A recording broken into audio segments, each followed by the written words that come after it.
Okay, so Chimo greetings. I say we thank you for everyone tuning in once again. This is the second night of our 7-day Obradwira Nananomsom, our Akan New Year observance. So we have both platforms going. We have Instagram right now, and of course we're on Zoom. For those who are on Instagram or watching on Instagram, go to the most recent post in the story. You'll see the Zoom link, or on the recent post, you'll see the Zoom link. We'll have Instagram up for a few minutes, but then we are going to shift specifically to Zoom because you need to see the documents that we pull up. So you need to get on the Zoom link, and the meeting ID and the passcode is on that post.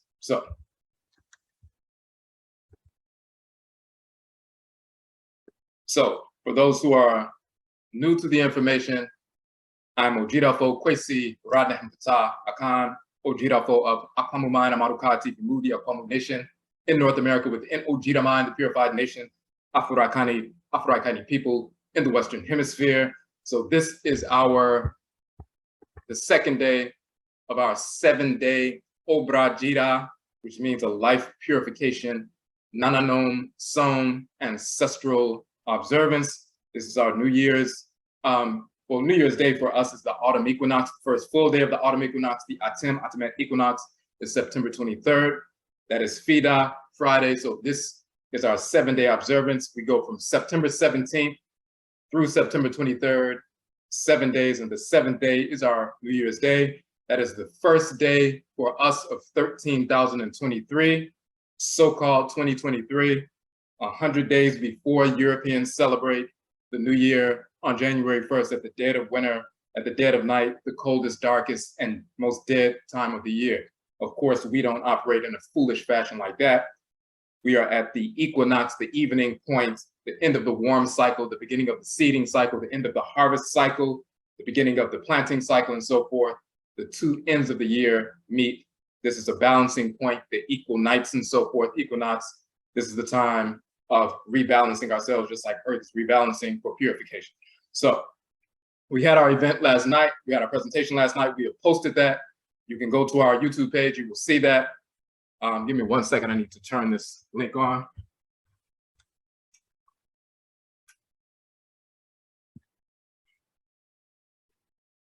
Okay. So we posted that today. You can watch that entire video. It's posted up on our YouTube page. Now, I want to touch on one thing that we left off on last night. So let's go to our page. We talked about the 7 principal values. Let's get back up here.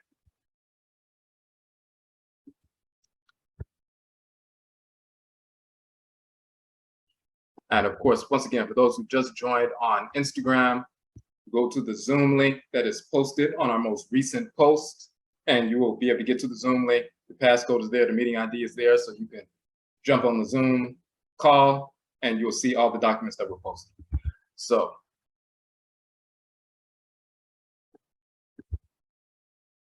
we talked about the Memenida, or Saturday, which was Sankofa Jirada, and we talked about Sankofa Jira. Sankofa purifies the character of Afuraitkait people. That is the Ebe, or proverb, which was for yesterday, which was Memenida Saturday, but that special Saturday was Sankofa Jirada, Sankofa Jira Saturday, and so forth. And we talked about that Ebe, that proverb, and we talked about the divinities that govern that teaching and so forth. Let's switch over real quick to the book that we pulled up last night. This is our book. Go back out.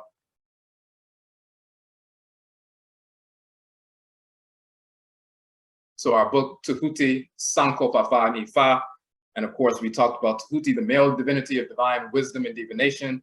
He is called Fa in ancient Kemet, Fa, as we proved. He's also called Fa in Vodun, and Ifa in Yoruba, and Afa, Igbo, and Sankofa as a divinity in Akan. That's Sankofa bird in the Akan tradition, and the Adinkra symbols, and the gold waist, the Abramu, and so forth, originally is the Habui bird of Tehuti. So we talked about that. We talked about Sankofa and so forth, but there's one thing we just wanted to point out. So we showed, as we show here, as you can see, the Sankofa bird reaching back, looking in the past, grabbing the egg that represents the future and so forth, the future ancestor, ancestress is going to be born into the world and so forth. We talked about that. We talked about the dual bird symbol, and that's reaching back, grabbing the ovaries. The egg is released into the ovaries. That is, the egg is the sanctuary of the returning spirit of an ancestor or ancestress and so forth. So we talked about that, but one thing we just wanted to point out, we touched on it a little bit, but we want to point that out. So we talked about Sankofa, sign in Akan means return, Ka means to go, and Fa means to grasp. So Sankofa means to return, go, and grasp. So we just wanted to show that in the Asante Fanti dictionary, the Twi language dictionary of the Akan people, you'll see the term san, as you see here.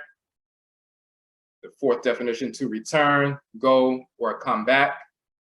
That's in the Akan language, but the Akan language is directly descended of our ancestral language of ancient Khanit and Kamit.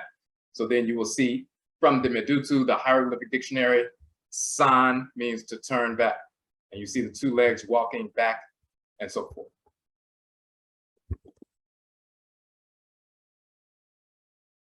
Now let's go down a little bit further.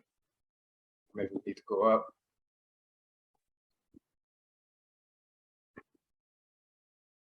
Okay. Hold on, I just want to make sure people can get in.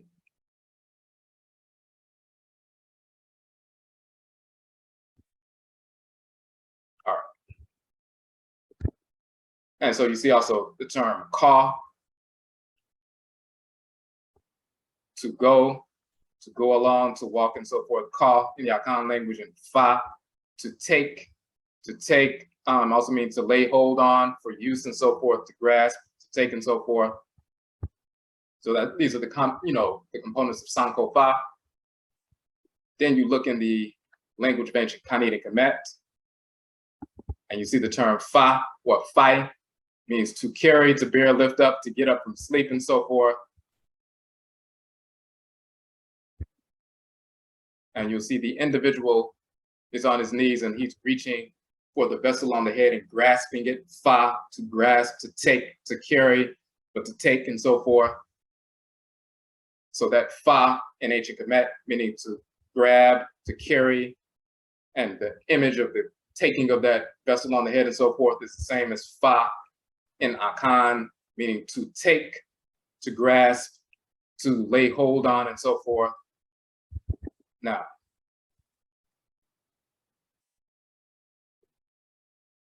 you look in the Asante Fanti dictionary, once again, you see kofa, bera, to go, bera, to go, come as well, but kofa, to grasp, ko, go, fa, grasp, kofa. And then you see to fetch here, and it says kofa, ba, and so forth. When you look in the language of ancient Khanit and Kamit, this is not keft, but it's kefa or kofa, to seize, to grasp, to capture, to collect taxes, to plunder, and so forth, but also a seizure. But kofa, as we see in Akan, kofa, to fetch or to grasp, go, ko, and fa, go and grasp. You see, it's not kefa in ancient Kemet, it's kofa, to go and grasp, to seize, to capture, and so forth. So we just wanted to point out the fact that the same terms that we see that comprise the idea and function of Sankofa in the Akan language, you find that originally in the language of Khanit and Kamit.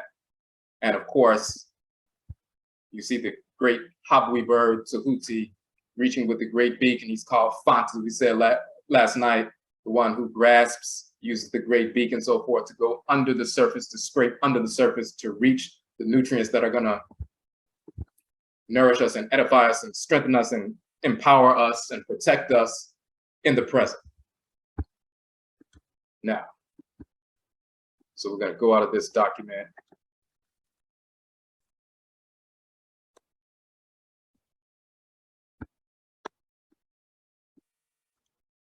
All right. Okay. And so for those who are on Instagram, we're gonna shut off on Instagram right now. Go over to the link, go to the post. You'll see the link on Zoom, and then you'll be able to tap in.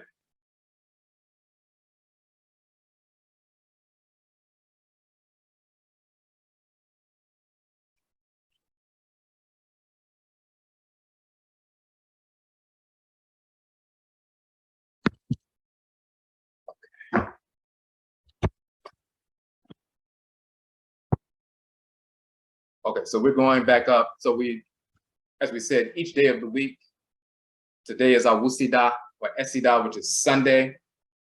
And for this specific Sunday, for Awusida, during our 7-day observance, it has its own special name, and special name for Sunday based on the Ebe or proverb that governs the day. The name is Okradinda, or the day of the Kradin or Kradin. The proverb, as you can see here,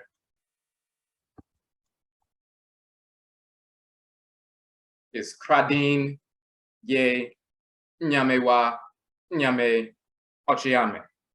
The Kradin is the soul name. So Kradin means soul's name, your soul's name, and so forth. That's Kwa Bena or Abena, Kofi or Afua or Kwesi or Koswia or Esi or Kwajo and Ajua, Kwa Bena, Abena, Kweku, Kwa Akua, Yao, Ya, Aba, Kwao, and so forth. Kwame, Ama, these various Akradin or soul names. The soul name or the Kradin, Ye is Nyamewa, Nyame, meaning the great mother and great father supreme being, Ochayame. The Ochayame or the spokesperson, Ochayame of Nyamewa, Nyame or Aminet, Amin, the supreme being. So what does that mean? We're talking about your soul name is literally the spokesperson to your spirit of Nyamewa, Nyame. So what are we talking about?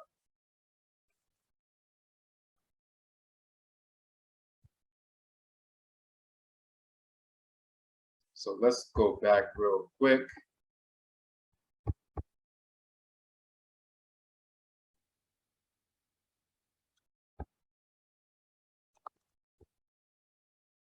And let's go on our page.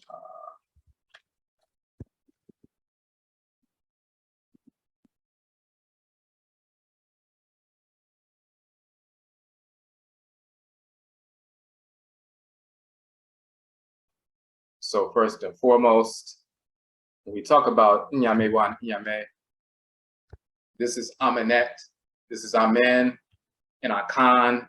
Amen is called Nyamen or Nyame, and Aminet or Aminat is called Nyamewa. So let's pull up a document that deals with that we published a while back.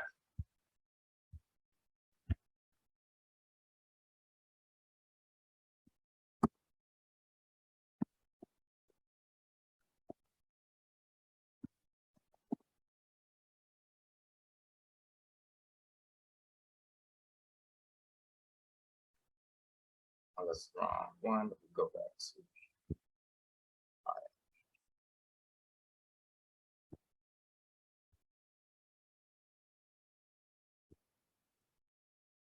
right. And we just want to break down these proverbs in detail so you can see what we're dealing with.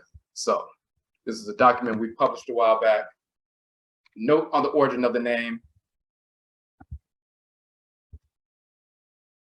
Nyame in ancient Khanit and Kamit, ancient Nubia in Egypt. When we visit the temple of Apet Reset, which is so-called Luxor, the southern branch of the temple, then you have Apet Asetu, which is so-called Karnak. But in Apet Reset, when we visit that temple, when we go to Kamit in May, and we still have spots available if you would like to travel with us on that study tour in May 23rd through 31st. We're going back to Kamit. We went this past May. We're going again next May. When we go to this temple, you will see this relief. People talk about Amen or Amen Ra, and this is Amen, also called Amen Ra. But this is Amenet, and she's called Amenet Ra'et as well, but she's Amenet. She is the great mother. Amen is the great father. In the oldest religious texts in existence that have ever been unearthed in the world to date, the pyramid text, the Meru text, we find Amen and Amenet together. The great father, great mother who comprise two halves of the divine whole, the supreme being. There's never a time that there was just Amen, the great father. There was never a time when there was just the great mother, Amenet. There's always been the balance of Amen and Amenet. And in Akan, that's Inyame and Inyamewa. This is what we're talking about. So people talk about Amen or Amen Ra all the time. But if you spend, 10, 15, 20, 25, 30 years, people writing about, talking about, traveling back and forth to Kamit and talking about Amen, but they will stand next to a column in the temple of Apet Asetu, for example. And Amen is right there on the column, and they'll point to Amen and say, this is Amen, the great divinity. And they took his name and corrupted it, and therefore you have Amen in the Bible.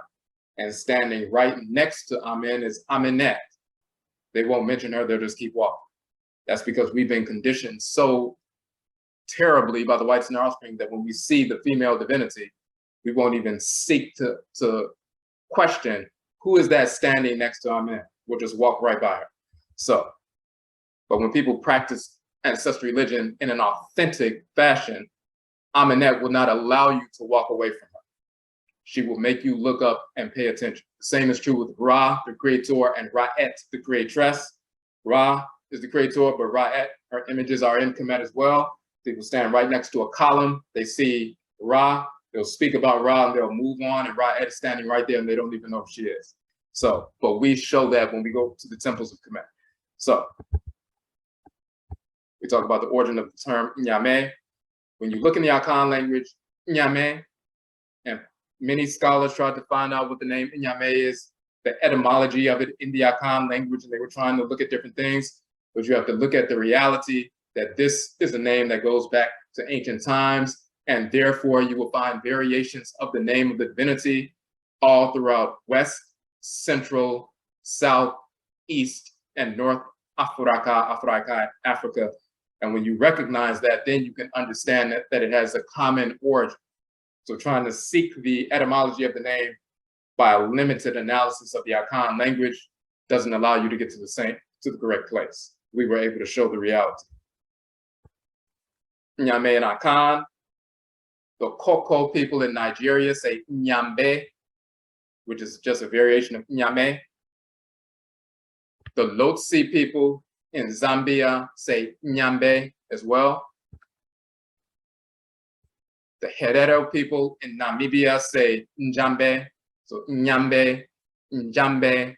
They pronounce the ya as a ja, just like some of our people say ya, like yeah, and some people say jia, because the Y and J linguistically are interchangeable, and you'll find that in Afuraitkait. So it's not just the African-American dialectical variant. When we say yeah or jia, that Y and J interchanges, you will find that in Afuraitkait. That's why we speak like that. Some say Nyame, Nyame, and when you say Nyame in a more forceful fashion, Nyame becomes Njame, Njame, and so forth. So the Herero say Njambe. The Fang people in Gabon say Nzame, Nzame. The Bakongo people in the Democratic Republic of Congo say Nzambe, Nzambe. The Ani and Baule Akan people in Ivory Coast say Nyamien, Nyamien, or Niamini, and so forth. In Senegal, it's Nyamia, Ama. So from East, Central, West, South, you have Nyame, Njambe, Nzambe, Nyame, Nyamia, Nyamien, Nyame, and so forth. All these variations of the same name. And so we go into some detail talking about An, which means the pillar of stability, the pillar, the columns of that hold up the temples.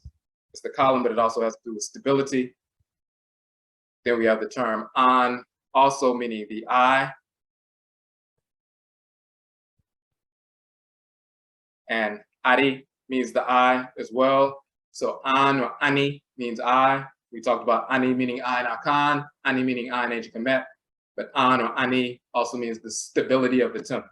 The same word for pillar, the thing that stabilizes the temple, is also the word for I. An or Ani, Ani means the same thing.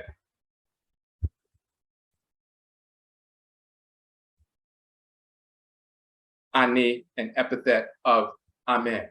Ani, a title of Amen. So, and if you notice, and we've done this practice before, but if you, your vision, your eyes stabilize you. If you close your eyes when you're balancing yourself, you start to lose your balance. When you open your eyes, you begin to stabilize yourself and so forth. Your sight allows you to stabilize yourself. If your vision becomes blurry, then you start wavering. But when you have clear sight, then you can balance yourself. But Ani, meaning I, and Ani, meaning stability, is cosmologically related, but also linguistically related. So a title of Amen, the stable one, the permanent one, and so forth, the one that, upon whom we build our foundation, the column, the stable pillar that upholds everything. That is a title of Amen, the stable one, Ani. Then you have a title of Amen, Ari, Amen. That's important. So for example, you see Ani in the Asante Fanti dictionary, the Twi language dictionary, Ani, the eye or eyes. It also means a look, A-N-I, Ani. When you look back in ancient Kemet, the term An, the determinative symbol is an eye. To turn a glance towards something, that's the eye. But then you have A-R-I-A-R-T, which is Arit, Arit, which is Arit, Arit. And therefore you can see the Arit and Ani, A-N-I or A-R-I is Ari, Ari, Ani, Ari. It's the same term. R and N are interchangeable in Afuraitkait languages. So A-R-T, Ari, and A-N-I, Ani, means eye.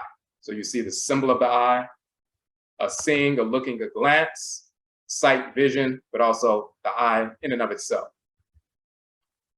Then another spelling to turn a glance towards something is An, to eye something. An, which is Ani. Various spellings of that in the medutu and the hieroglyphs. And then another spelling is with the A-R-T, Arit, and so forth.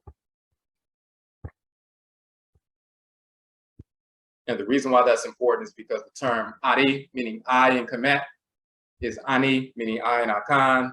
This title of Ari, Amen, the stable one, the one that you can rely upon because this is stability. Ari, Amen, that's the title of Amen.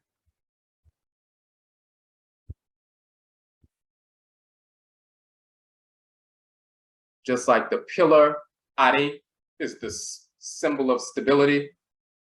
If you look at the name Amen, Amen means to be hidden, to conceal, to be hidden, secret, mysterious, and so forth.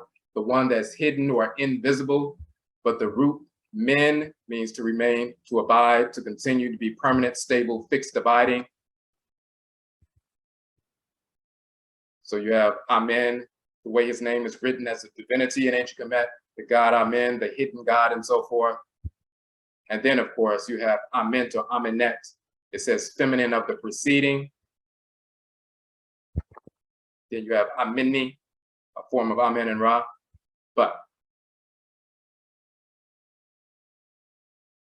An or Ani, pillar or column, stable, stability. The term men, stable, permanent, fixed, abiding, but Amen also means hidden, concealed. That means Amen as well as Amenet are the great hidden, Amen, Amenet, stable, permanent, and abiding being. The invisible force being Amen and Amenet that's unseen, but is stable, permanent, and abiding that we're totally dependent upon. In a sense, just like the air is unseen, Amen is hidden, Amen, Amenet, but we're totally dependent on this unseen force to breathe, and everything that's happening in our bodies dependent on us breathing and bringing that oxygen into ourselves. It doesn't matter if you have all these major, systems, cardiovascular and respiratory and circulatory and lymphatic and immune system and all these different systems. If you do not breathe that air in and take in the oxygen, everything else is null and void. So the great invisible entity, the air, is that upon which your entire life is dependent upon. It is the great, stable, permanent, and abiding force that you're totally dependent upon. It's hidden, but it's stable, permanent, abiding, and fixed. You continue to breathe from the time you were born until 100 years later when you transition. That's a constant, stable, permanent, abiding, and so forth. The key with regard to all of that is that the name Ariame, which is also Anyame, becomes Onyame in Akan, Onyambe in Lotsi, Onyambe in Koko, Njambe amongst the Herero, Nzame amongst the Fang, and so forth. This is the origin of this title of Amen, and it goes back to ancient Khanit and Kamit. So we just wanted to show that.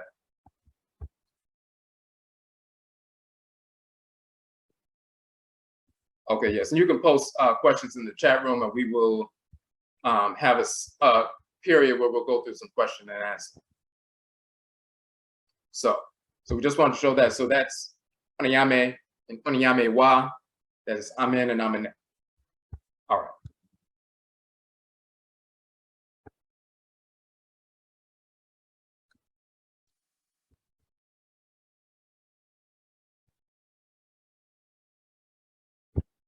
Okay, so when we get back up to our oh-jee page, and we say the soul name, your soul name, like Kwesi, Kwame, and so forth, or the Okradin, the soul name, is Inyame or Amenet, or Amen and Amen's Ochayame, or spokesperson to your spirit. Now, what is the Ochayame in the Akan tradition? That is the spokesperson. Let's see what the Ochayame is.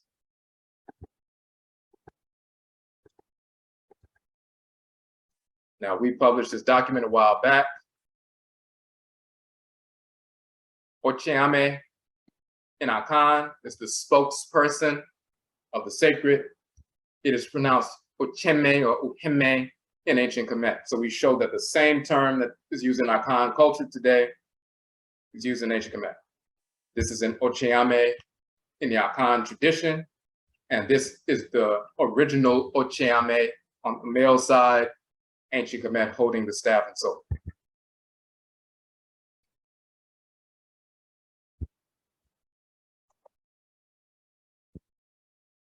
And then when you understand who the Ochayame is, then you understand the nature of this proverb, this ebe, and the cosmology that supports it, and why it's so important for us as Afuraitkait people, especially in North America, to know what is the nature of the soul name, the name that is connected to your soul, the divinity that dwells in your head region, that divinity that governs you and guides you towards your divine function in creation, your very purpose in creation. Why do we have names? Why do we have soul names? What is that collection of sound vibrations that once you hear that unique collection of sound vibrations, it stimulates your spirit, activates your spirit to align with your divine function.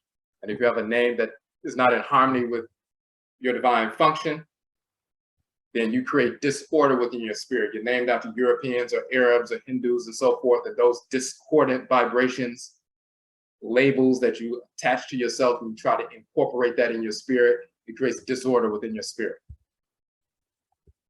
Okay, hold on a second.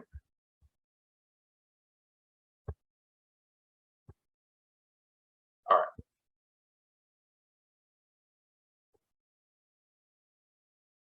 So we say the above image is an image of an Akan Ohinni, which is an Akan king, and standing next to the Ohinni is the Ochayame. The Ohinni spokesperson holding an Ochayame poma, which is the Ochayame is the spokesperson's staff and so forth.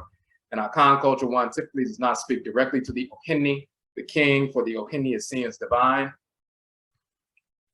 Those who would like to address the Ohinni speak to the Ochayame, They speak to the spokesperson, then the spokesperson whispers in the ear of the king, the Ohini, or the queen mother, because the queen mother, the Ohima, she also has her own Ochayame or spokespersons as well. They whisper into the ear of the Ohini or Ohima, king or queen mother, then they whisper back into the ear of the Ochayame, and then the Ochayame speaks to the people.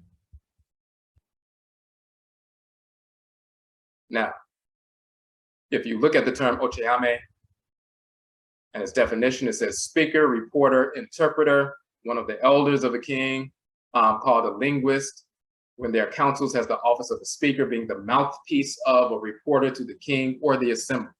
And they use that staff, and they also catch the negative spiritual projections that some people who try to send inimical spirits to attack the king or queen mother to try to kill them or take them out, because they have negative or ill will towards the king and they want to see them taken down and so forth. They engage in ritual practices to project negative energy. The Ochayame can capture that and wield it and repel it back. So not only do they capture the sound vibrations or the questions or the inquiries coming from the people in the ahimfie, the palace and so forth, but they also capture the positive as well as the negative projections and deal with them effectively.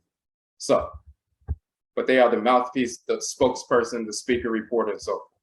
We say the Ochayame also receives and deflects negative spiritual energy that may be directed to the Ohini by malevolent individuals. The Ochayame thus has a critical, political, and spiritual functions. And if you look at the mouth is the spokesperson for your quote unquote brain. If someone speaks to you and says, hey, why are you doing this particular, engaged in this particular activity? They're not speaking to your brain. Your brain doesn't speak back. Your mouth interprets or speaks or vocalizes the thoughts or formations or formulations that are made manifest in the brain, and then you speak that or express. Your mouth in that context is the spokesperson for what's going on in this sacred space. So we don't communicate brain to brain, we communicate and then we vocalize and so forth. So when you look at the Akan court, you see that in that context, the brain and so forth, the Ohini is seated in that crown and so forth. And the pineal gland actually is the one that receives light. And because it receives light, it releases serotonin and melatonin and so forth. The pineal gland is the quote unquote third eye gland and so forth. That is actually the spokesperson of the Ochayame for the brain, so to speak. So, and it releases hormones, and those hormones send chemical directives to different parts of the body. It receives what the brain gives as a directive, and then it releases the secretions so that those chemical directives or hormones can be sent out to different parts of the body. So the pineal gland is working in concert with the crown and so forth. You have the Ohini, the king, and then the pineal gland, the third eye gland, so to speak, the Ochayame as the spokesperson for the sovereign. Then we go into a little detail. Uchem, uhem, which becomes uchem, to repeat, narrate, recount, tell a story. Uchemu, a teller, a lay priest, a recorder, orator, proclaimer, and so forth. Ochem, Ainsu, the king's herald, the spokesperson, the herald in chief, and all that. And then Ohem A or Ochem A, the great recorder.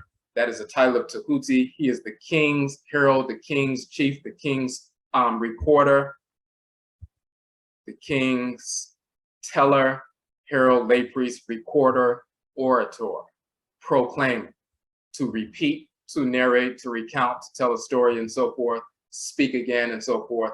Ochem and Ocheme in ancient Kemet is Ochayame in Akan, and Tahuti is the great Ocheme, the great recorder or speaker or teller or proclaimer of what Ra, the king at that particular time, and originally Amen, desires for creation. Tahuti is the Ochayame for that.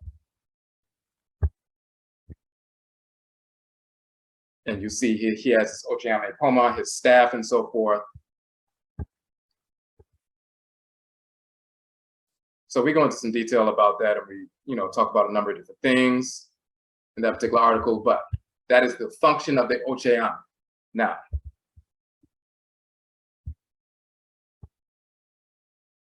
Now that you understand what the Ochayame is, the spokesperson, so the soul name, your soul name, is Nyamewa, Nyamewa, Amenet, and Amen's Ochayame, spokesperson to your spirit.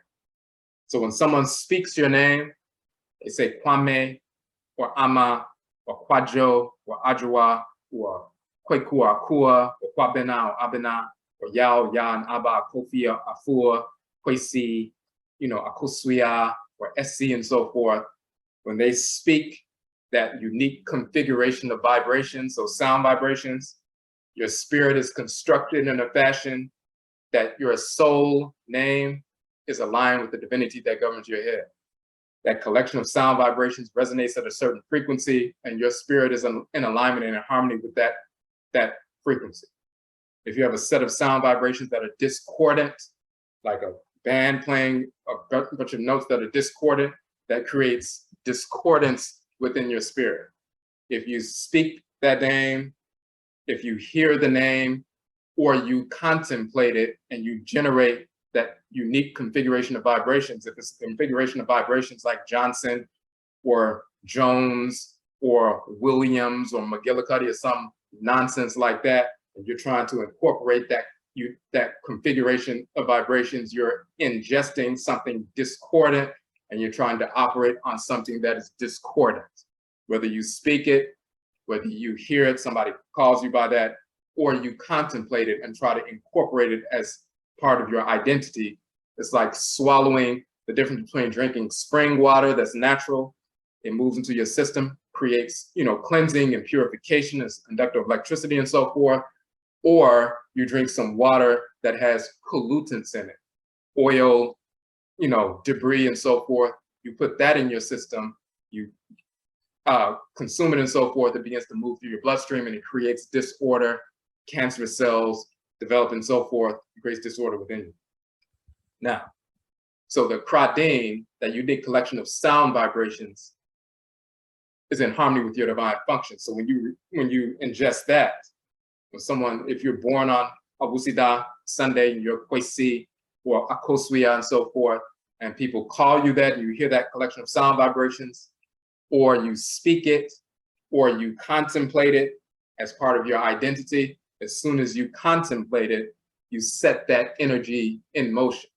It's like someone's name before you say their name. Someone said, what is that person's name? And you forget for a moment, but then you remember, oh, that's before you even vocalize it with your mouth, you've already generated those sound vibrations in your spirit, already generated that formulation of energy within your spirit. Speaking it is the last portion. You generate it first in your spirit, in the mind and so forth, but in the spirit, and then you vocalize it so that somebody else can hear what you're saying. But once it's generated in the spirit, those vibrations are moving within the spirit. If you try to incorporate discordant vibrations because you were labeled with a fake name, European, Arab, whatever, and you try to incorporate that, you create discordance within your spirit. This is why the first thing Europeans did when we were forced into North America was to take our names away, give us their names, take the language away, and then try to scare us away from practicing ancestral religion. So we would not listen to the Abosom and Nananomsom, the deities and spiritually cultivated ancestresses and ancestors, and we would only listen and obey them. Every time we incorporate these fake names, it's like drinking poisonous or polluted water. We're still living and operating just like someone can live and operate by drinking polluted water, but at some point, over time, cumulatively, that polluted water creates disease within the person, and you're operating in a self-destructive fashion. You end up, transitioning and so forth, but it gets in your blood system, it gets in your mind. You're not able to formulate thoughts properly. You're not able to make good decisions and so forth, just like somebody on drugs and so forth. They're not making proper decisions. They can't see what's going on. They can't make the proper assessments and so forth. When we're operating in discordance, we can't see the whites and offspring as our enemies. We don't see when they're trying to poison us, like some of our people fell for the foolishness of taking these vaccines. We can't see because we're so corrupted that we just trust and accept anything. Just like a child crawling on the floor and they see something and the first thing they do is grab it and put it in their mouth because they can't make the proper assessments because they're too immature to do that, even if it's something that could kill them. When we're corrupted mentally, we can't make proper assessments. We can't make proper discernment. So we just move forward and accept whatever our enemy gives us, even though it will over time kill us. So the Kradin, the soul name, is the spokesperson to the spirit. Literally, the sound vibrations speak to your spirit. Just like sound, you can sing and the sound vibrations can break a glass and so forth. The same thing can happen when if sound vibrations can break a glass, what are the sound vibrations doing to your organs, your glands, your blood vessels and so forth? What is it doing within your physical body? If you have negative collections of sound vibrations that you're constantly ingesting, not only what is it doing to your body, but the shrines of the deities in the body. And let's look at those shrines once again. On our Aakhuamuman Bosom page, we talked about the Aakhuamuman Bosom.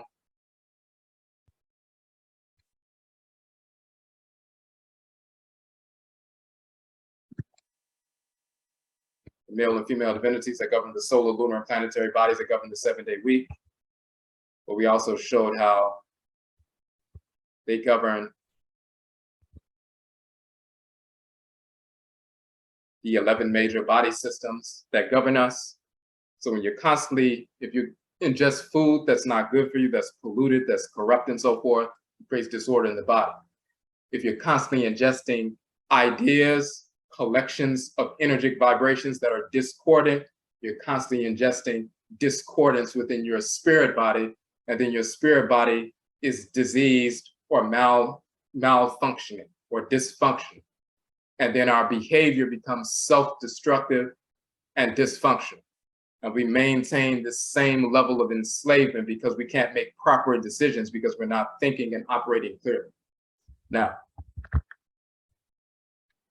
this is why one of the first things that happens when someone starts studying and becoming more conscious in the true sense of the word, conscious and so forth, one of the first things they do is they change their diet, they stop polluting their bodies and so forth, and then they change their name. They take on an ancestral name.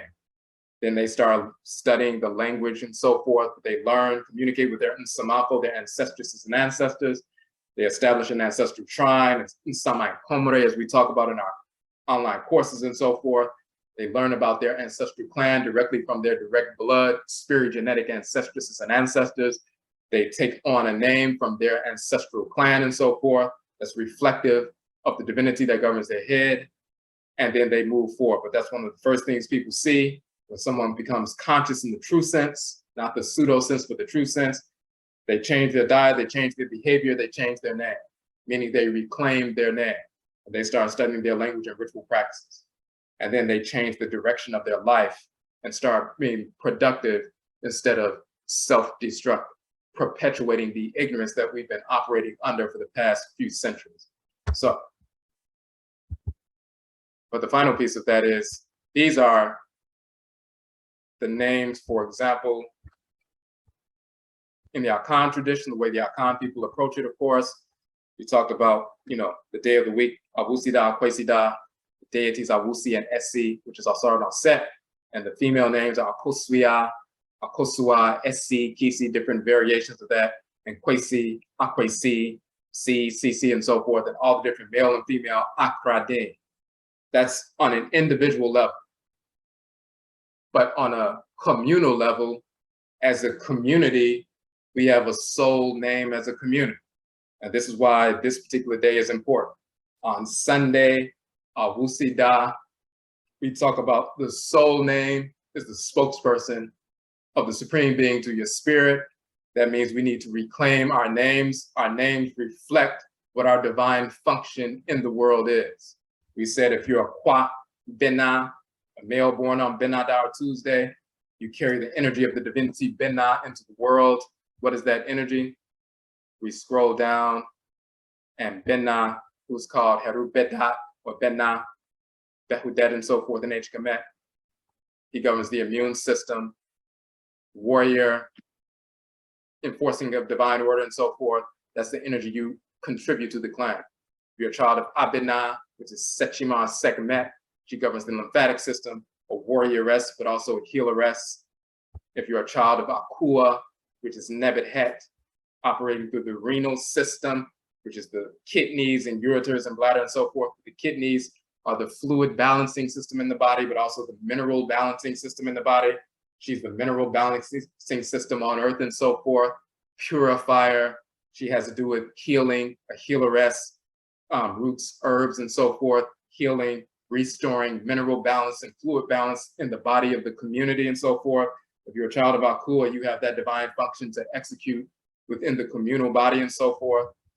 If you have, a child of Nana Ajua, she's the mother, the uterus, the birth canal and so forth, the reproductive system in that context, the uterus and birth canal and so forth. You not only are a nurturer, but you also help to birth, civilization, birth institutions within the community that serve the community and so forth and sustain them.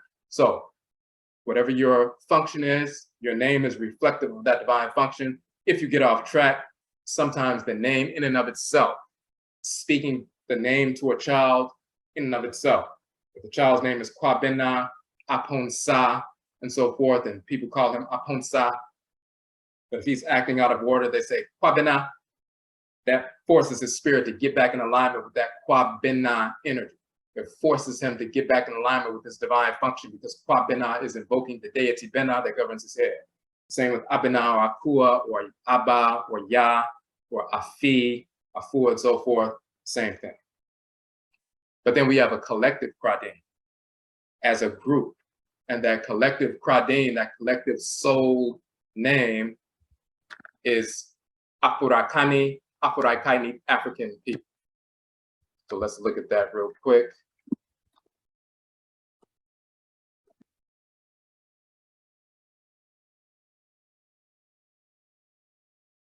In our book, Afuraitkait, the origin of the term Africa,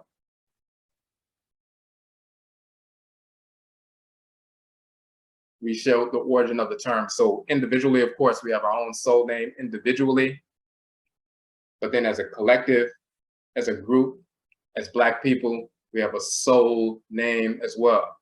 When we take on the proper soul name and identify ourselves as such, then our collective function in the world is Afuraitkait people, and only Afuraitkait people as human beings have a function as human beings in the world.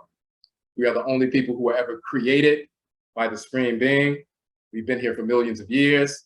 Over the past few thousand years, some cells that were once healthy cells, just like in your body, certain cells are healthy and some become cancerous. One out of every 100,000 cells or so and so forth is cancerous and so forth, but your immune system and lymphatic system repels them and so forth. But you have some cells that become cancerous. You have cancerous cells that develop in the body of the Black community, and those cancerous cells became disfigured, disaligned, dysfunctional cells. They were preserved during the Ice Age in Northern Eurasia, and after the Ice Age was over, these disfigured, bleached out, cancerous cells are known as the whites and offspring Eurasians, Europeans and Asians. So, but they don't have a divine function. As we mentioned before, the coca plant is a naturally occurring entity in creation. So that comes into being under the direction of the Supreme Being. But if somebody takes the coca plant and creates a perverted process and manufactures a product from the coca plant, which is crack cocaine that never existed in the universe before, that product exists in the world, but just because it exists in the world doesn't mean it was created by the Supreme Being. So it doesn't have a divine function. Some fools will say, well, if it exists in the world, God must have wanted it. The Supreme Being did not direct, Amen and Amenet did not direct anybody to take the coca plant, take it through a perverse process to create this substance called crack cocaine. If somebody would have asked the Supreme Being, even Black people, hey, should we do this? The answer would be no. Of course, the whites and offspring can't communicate with Amen and Amenet, Nyamewa and Nyame. So they engage in disorder all the time. They were not operating under the direction of Amen and Amenet. They were going against Amen and Amenet, and they created a perverted product that normally wouldn't exist in the world. So it was not created by the Supreme Being. Everything that exists on earth was not created by the Supreme Being. The whites and their offspring degenerated, just like cancer cells degenerate from the natural state.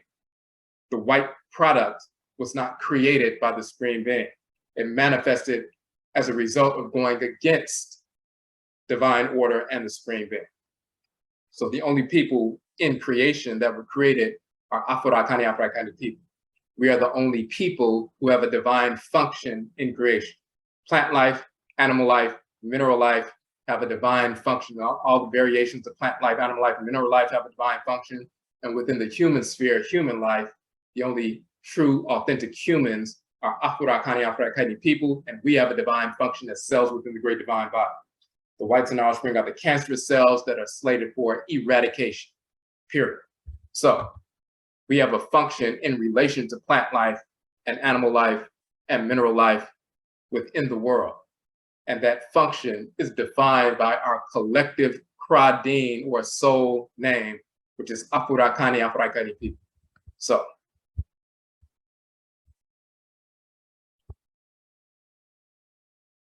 we wrote a series of articles and we, combined them into the form of this, text and so forth.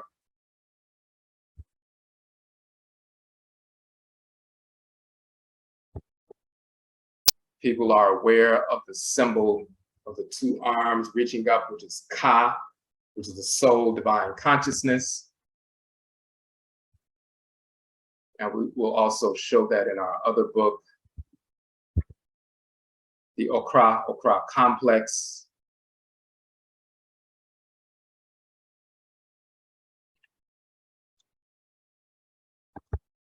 And in this particular text, we show that the term Ka in Kamit is Kra and Akan and so forth. It means the soul, divine consciousness. And it's spelled in Kamit with the arms and hands up in this fashion, Ka, and the feminine term is Kat or Kayat and so forth. And as we mentioned yesterday, and they will show where is the Ka, where is this location? It's on the head. It's the soul, the force, the divinity in the head region. So they'll show it with those two arms on the head just to show you where the location is. The soul is not in the heart. The soul isn't in the lower part of the body. The soul is in the head region. And we showed, of course, yesterday, the male and female divinity, Ka and Kayat, the original, the soul of the supreme being, the black substance of space and so forth, dark energy and dark matter are animated by the spirits Ka and Kayat.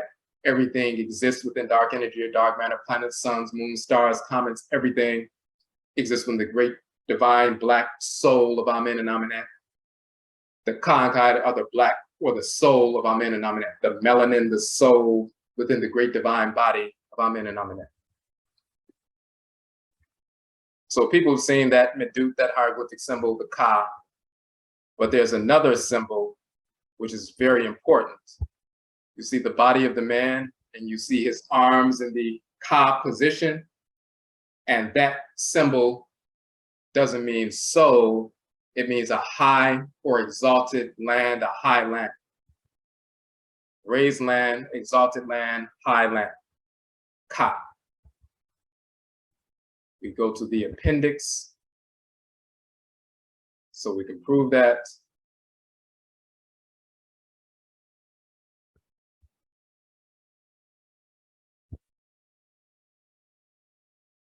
Early on, when Egyptologists were first, writing about that, they translated this particular symbol, the raised land with the Q, because they had already used the K for the bow with the lip, and they were trying to use English letters to represent it.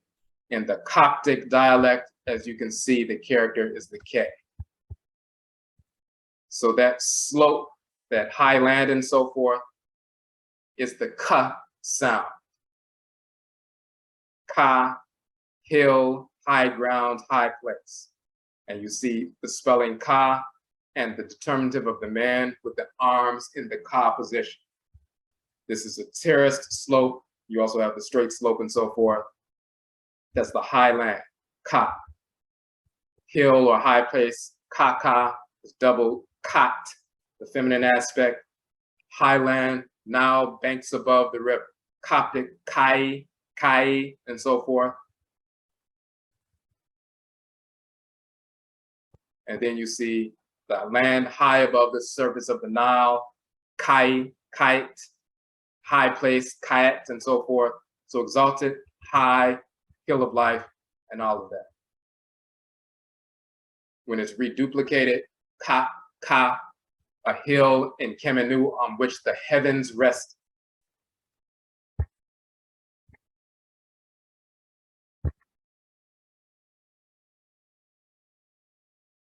This is for the fools who try to say that Africa comes from a Roman general, which is totally inaccurate, and we address that in the book. Because they hate themselves and they hate the term Africa so much that they want to give the term to Europeans, as though Europeans created it, which is absurd. So Ka literally means the high land.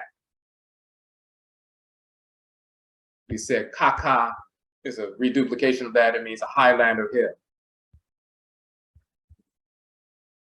Amongst the Akan people of Ghana, Koko means a hill or a high land. In Yoruba language, Oke means a hill or a mountain. So Yoruba, Ke, ancient Kemet, Ka or Kaka, highland. In Akan, Koko, highland. Now, in ancient Kemet, Ra is the creator of the universe. Ra'et is the creatress of the universe.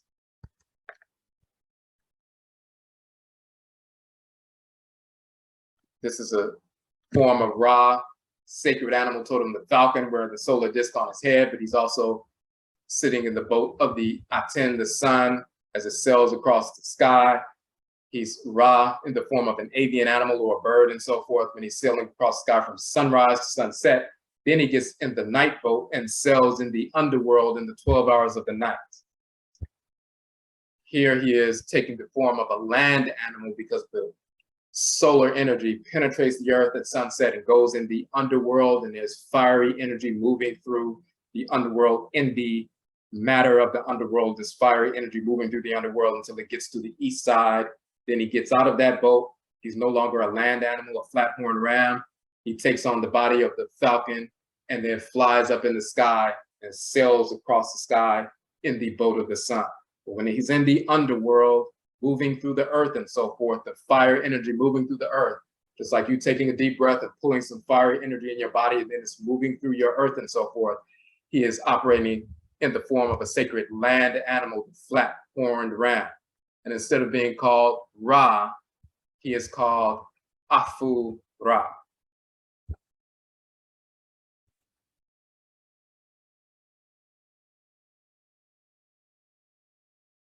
So, and let's go down to that real quick.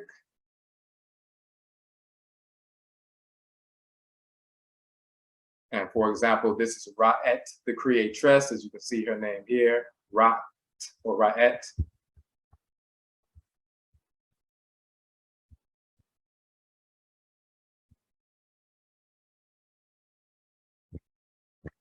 That's Ra, we just saw Ra'et.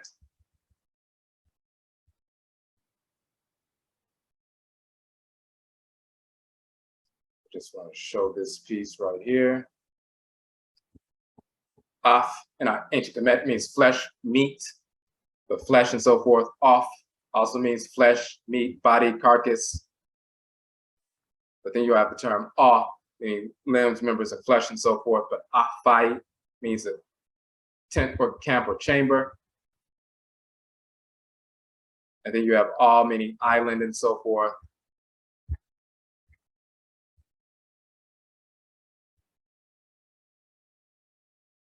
I want to show one particular piece. Hold on one second.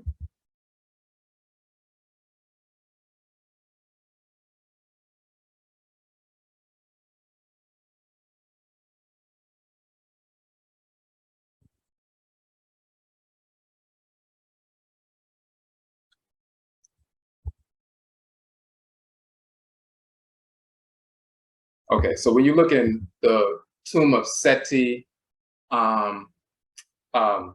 in the Valley of the Kings and so forth. You'll see this is one of the images you see in that tomb, and you'll see Ra in the form of the flat-horn ram. He's called Afura, Afura.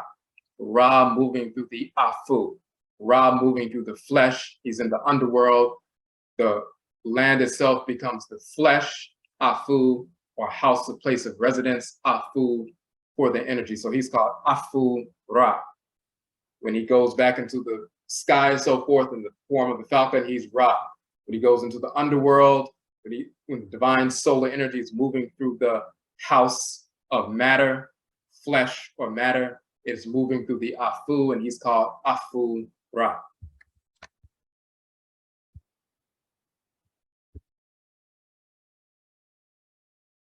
This is a image from Kensu Mose and so forth. And what it is showing the primordial mound upon which the sun moves and so forth at the beginning of creation. So in the cosmology of Kemet, they talk about everything was underwater. And then eventually the energy of Ra and Ra'at moves through the, through the earth and so forth, causes volcanic eruptions on the ocean floor. And then there's an explosion and so forth. And the first mound rises up and breaks through the surface of the water. If you ever looked at the formation of an island and, on YouTube, and you can see how there are volcanic eruptions and explosions and fires coming out the water, and then all of a sudden you see a landmass emerge and so forth. It begins to cool down, and there's smoke and everything. And that landmass emerges above the surface of the water, and it becomes a landmass. That's the cosmology that's talked about in ancient Kemet. Let's go down and see an image of that.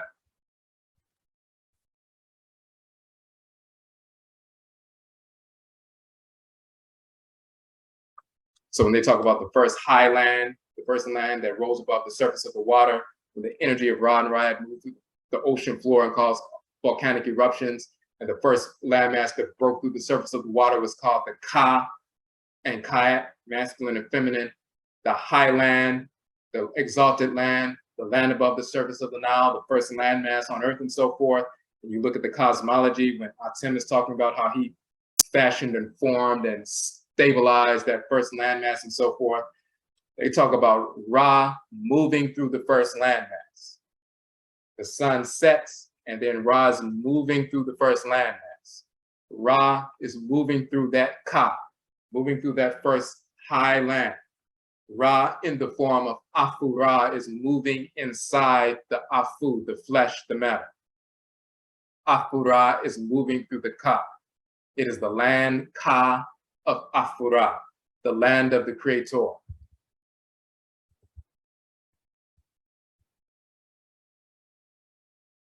And what's also important,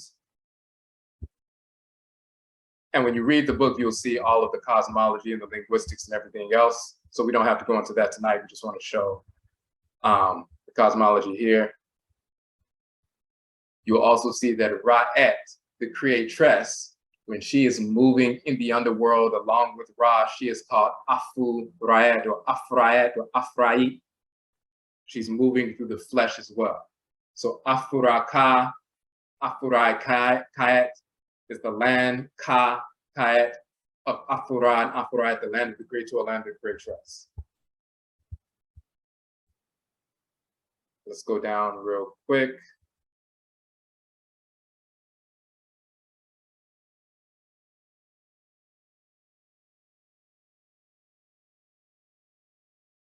And Afuraka is also a variation of that in Paraka. Filai is Afuraka. And we will visit, this is Filai, Paraka, Filai, Filak, and so forth. We will visit Filai on our trip to Kemet, and you will see these hieroglyphs and so forth. But we were just showing that in the temple of Filai, you will see, instead of Afuraka, you'll see Afuraka and Afuraitkait, which is the high land above the surface of the river, the first land to come into existence. So we go into detail to show that.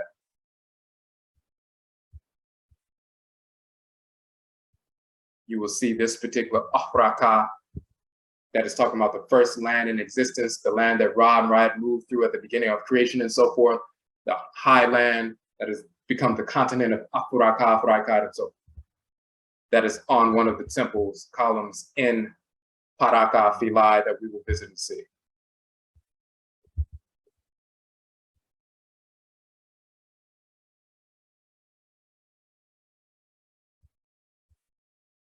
We talk about also the Black Berbers in North Afuraka, Afuraitkait. These are 3 different images of Ra'et. That Ra'et from the temple of King Su. Then you have Ra'et Stela of Inherakau, and then a late period statue of Ra'et and so forth.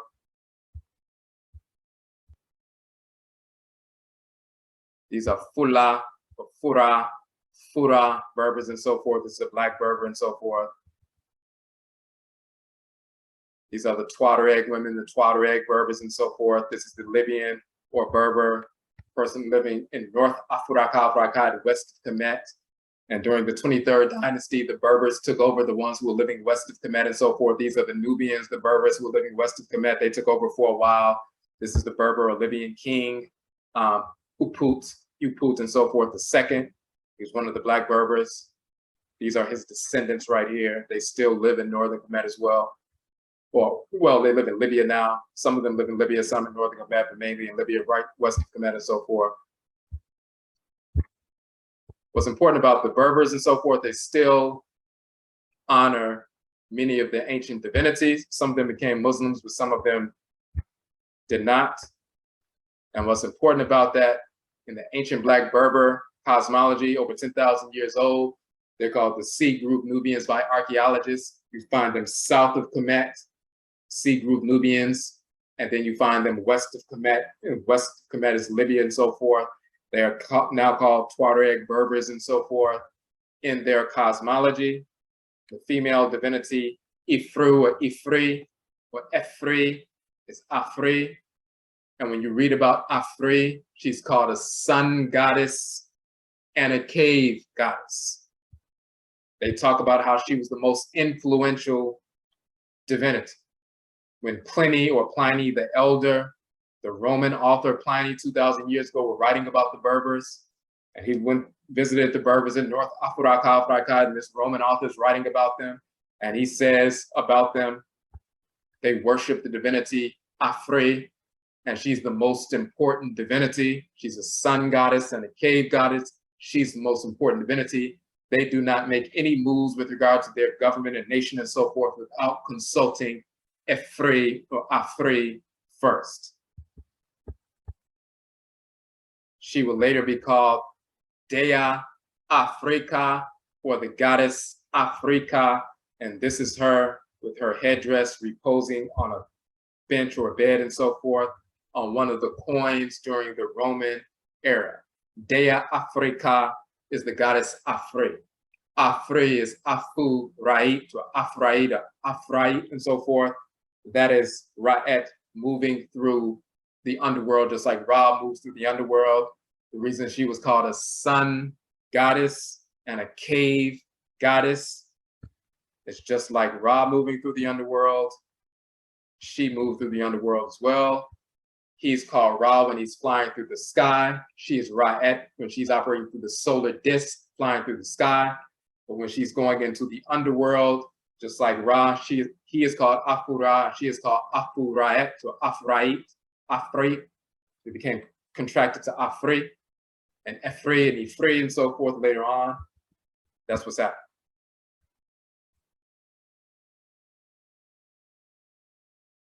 So when you look in our book, you'll see that we go through all the details of linguistics, cosmology, truth and so forth. So that is our collective Kradina soul name, the Ka soul of Afura, the Great Spirit, the Ka'et soul of Afuraitkait, the Great Spirit. Ra and Ra are the Great Spirit, Ka and Ka are the Great Soul, Amen and Amenet are the Great Being. And just like you're a being, you have a soul, a divine consciousness, and you have divine living energy, fiery energy moving through you. That's your spirit.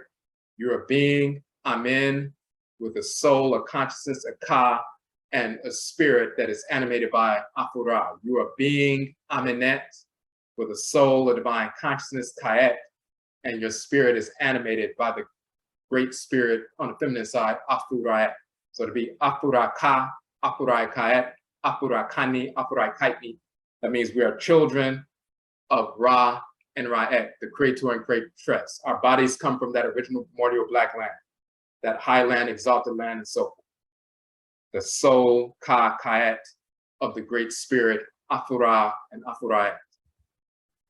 So when we understand that, every time we say Afura, Afuraitkait, Afuraka, Afuraitkait, we're invoking Afura, we're invoking Afuraitkait, we're invoking Ka, we're invoking Kait, we're invoking deities that govern our consciousness and our spirit, our soul and our spirit.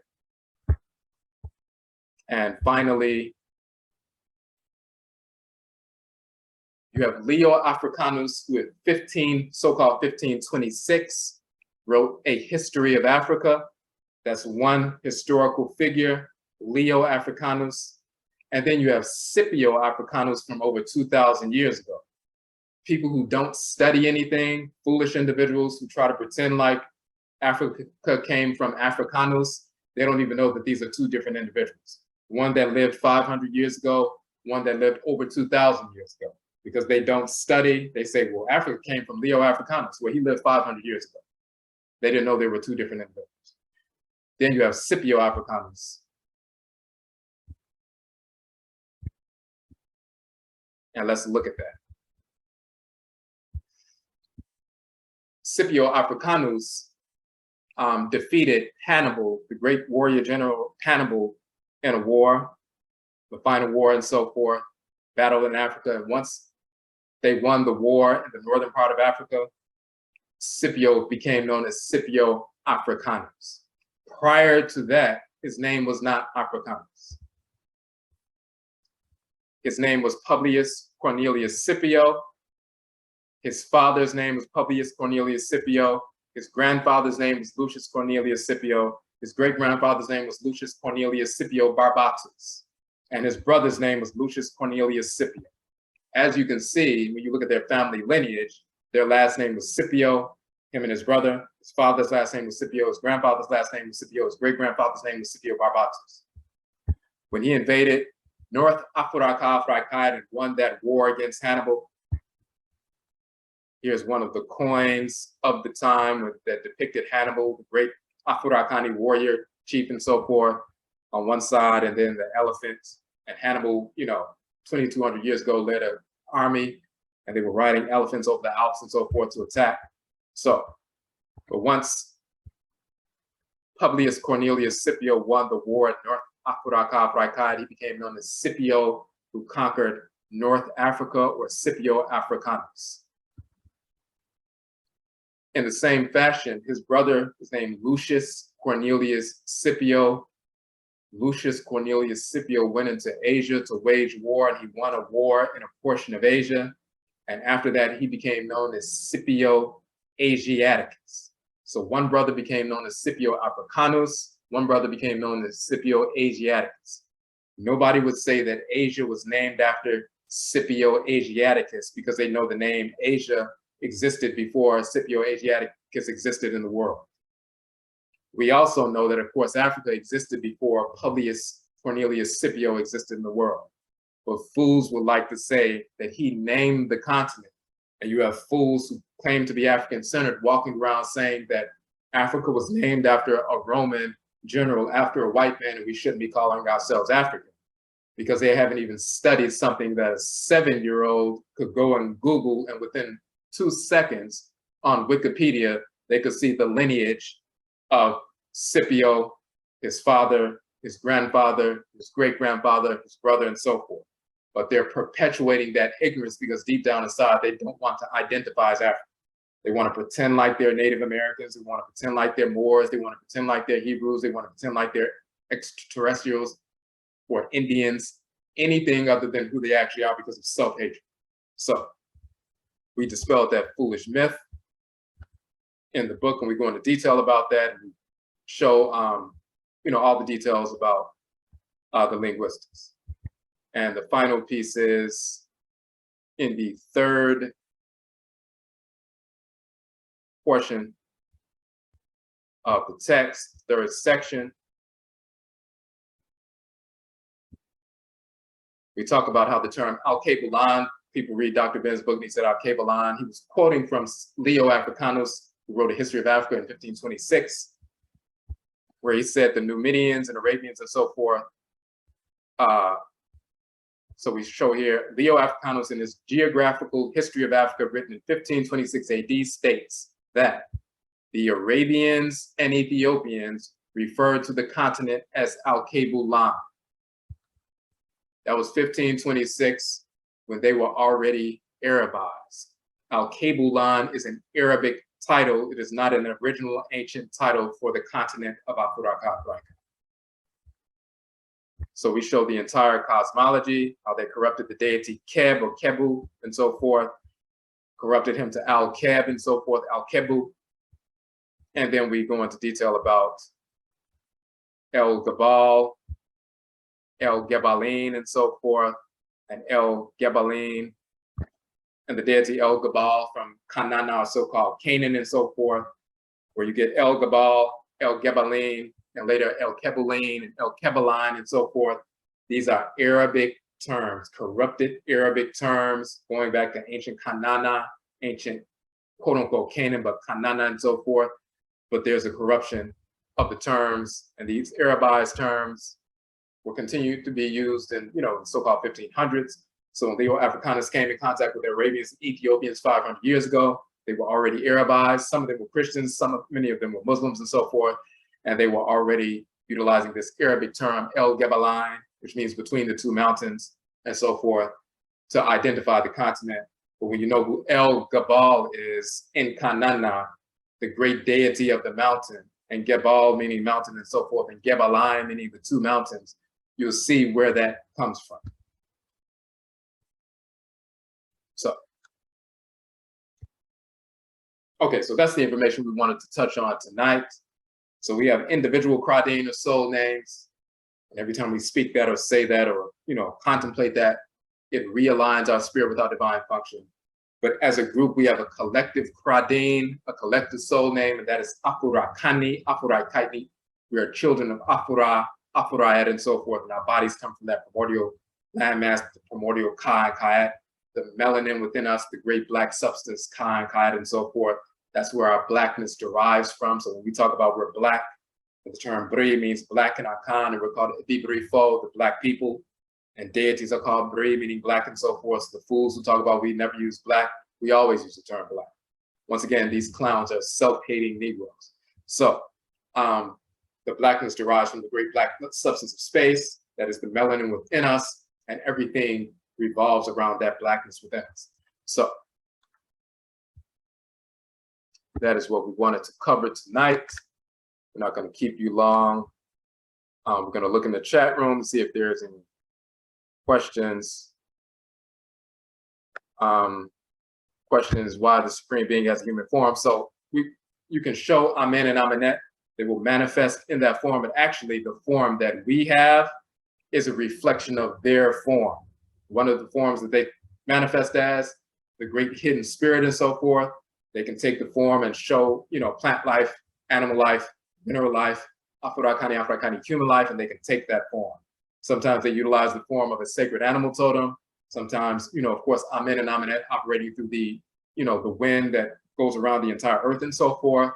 Penetrating that, they can take various forms, invisible spirit, but there's an expansive and contractive force in creation. The expansive side is Amen, the contractive side is Amenet, and so forth. They are the original ones that would take that form, and our human form is a reflection of that primordial form.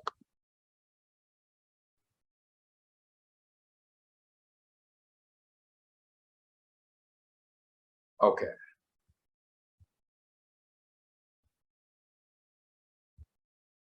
Okay, so the relationship between the heart and the soul. So the Ka is the divinity in the head region. It is the soul, the divine consciousness within the head region. When they talk about the heart, is like the Ka inside the body. So the head region is like the heavenly region, the neck is the gateway, and then the trunk of the body is like earth. So you have heaven and earth and so forth.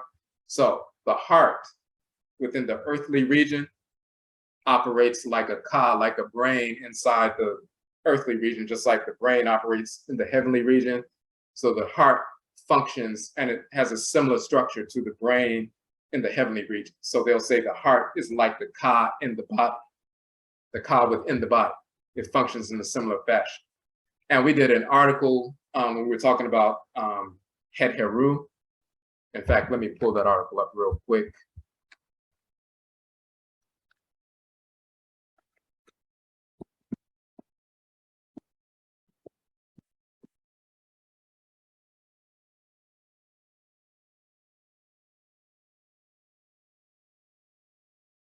One of our articles on the divinity, Het Heru, we kind of touched on that a little bit.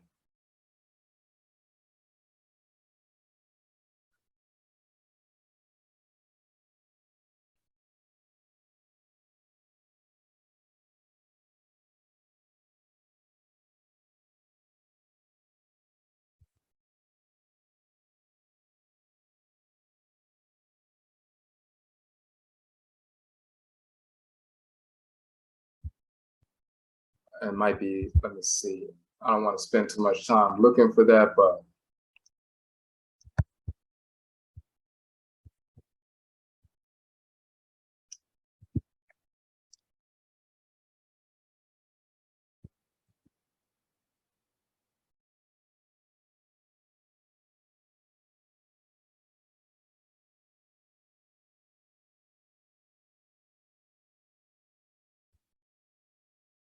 okay, so actually, so in our article on Bass, where we talk about Het Heru as well, Bass, part 6, the eye of the moon, preserving fidelity in relationships.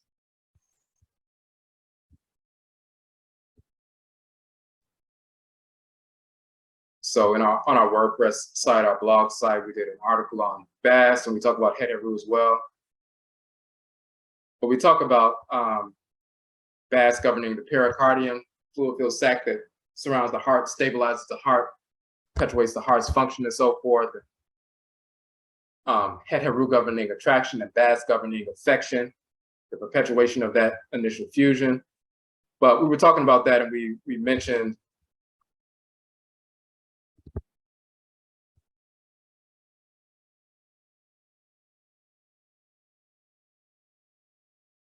we showed a link, for example, the discovery that people's hearts can harmonize solely or on visual or auditory information reinforces the law of nature, according to Michael Richardson and all of that. So they show links to talking about how your heart can sync with, someone you're connected to and so forth. But there's also, we did an article, a short article talking about the quote unquote brain inside the heart. And the heart has, cells that are akin to brain cells and so forth. So that's something that recently researchers have, rediscovered, but we were talking about that thousands of years ago. So we mentioned some of that in this article about Bass part 6, but then one of our articles on Het Heru that we posted on Facebook a while back, we talk about this notion of the brain inside of the heart and so forth. So, but we were talking about, it's basically saying the same thing. We're talking about, the heart inside the body functions similar to the brain inside the heavenly region. But we do have not only an article about the spiritual anatomy, talking about the ba and the ka and the hu and all the different parts of the spiritual anatomy, but we did a 6-week course on that as well. Okay, we're gonna take one more question. Does it matter how the soul name is pronounced? Would it be different? I'm asking because people of different ethnic groups or regions may pronounce it differently. Also, would the pronunciation refer where you come from, like the difference between Ashanti and Ga people? Yeah, so there are different dialectical variants. So for example, even within populations, within ethnic groups, there's some people, because of the way, we'll move to different regions. So for example, when Akan people were living in the ancient empire of Ghana, which is near Mali and so forth, the open region and so forth, because of Muslim invasions, we migrated further south to the savanna and forest regions. So then we were in the forest belt, where Ghana and Ivory Coast now, that's in the forest belt. So we weren't akin to living in the forest regions. That's normally where the smaller people, the Ba, Baka, Twa people and so forth to live. We carved out empires in the forest, but we were more of a savanna, open type people and so forth, agriculturalists and so forth, but we adopted. But when we move into the forest region, you know, the sounds, the way we pronounce words and so forth, take on the energy of the region. The forest has certain sounds associated with animal life as well as plant life and so forth. You listen to the language of the short stature people, the Twa people, the Batwa people and so forth. Their clicks and whistles and other sounds take on the nuances of the forest. When we're living in a hot region, we have a certain dialectical variant. We're moving in a cooler region, that energy changes the speed in which we speak, as well as the way we form words. It's according to the way we, you know, interact with nature. People living in a colder environment, even in the United States. Someone from New York, other places, they're speaking fast and so forth. You move somewhere south where it's hot and people are moving slower and they have a southern drawl and speak slower and so forth. It doesn't have to do with intelligence. It has to do with the energy moving and so forth, the way people adapt to energy. Same thing on the continent. So even within the Akan ethnic group, some people say Afua, the Fanti people say Efua, Asante people say Akua, woman born on Wednesday. The Fanti people say Ekua, Awura, or Ewuraba, and so forth. So there's slight differences. Oba for woman, and Aakhuamuman was Obea, but the structure is the same. There's slight variations based on nuanced variations based on speech, but the fundamental structure is the same. So, and the Abosom who are connected to us, we're within that, you know, that universe of energy when we speak, even if it's a slight variation in dialect. So it still affects us in the proper way. Okay, so for those who came on a little bit later, we actually posted the video from last night. It is on our YouTube channel now, so you can go and check that out. We will post this one, we'll save it, and we'll post it in the morning and so forth. Once it processes and everything, we'll edit it and, you know, upload it, and it'll be up. Once again, we'll be back tomorrow night at 9 p.m. for the third night. Let me make sure we didn't miss anything.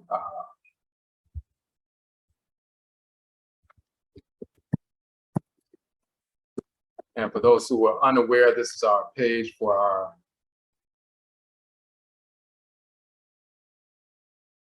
Khanit and Kamit trip to ancient Kemet. That's May 23rd to the 31st.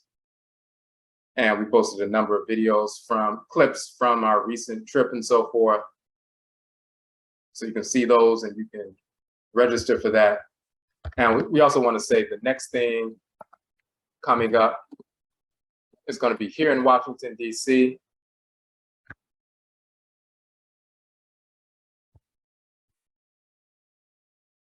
This is our first annual Kanche Conjure Film Festival. And we are working on the completion of our second documentary film, Hoodoo, Akan Ancestral Religion in North America, which we will premiere at our film festival. We're also accepting submissions from other independent filmmakers in the Conjure genre. So that is November 26th. Tickets are available now. We have a limited number of seats. It's going to be at the Arc Theater, as you can see here in Washington, D.C. So there's a certain number of seats. Tickets are available on our Kanche Films website, and we posted a trailer and so forth. We're going to post some more information. We'll really start getting into that groove, you know, beginning, you know, this weekend, because our New Year is Feed-Off Friday, September 23rd. And then we'll have 2 months to really let people know about the film festival. And, you know, if you would like to travel to DC, November 26th, that happens to be the Thanksgiving weekend, but this is a Saturday. It's from 11 a.m. to 5 p.m. Saturday at the Arc Theater. But tickets are available now. Get tickets while they are available. And all of that information is on our website. So when you go to our Instagram page, oh-jee or Kwesi Akan on Facebook and so forth, you'll see all the information as well as on our regular website.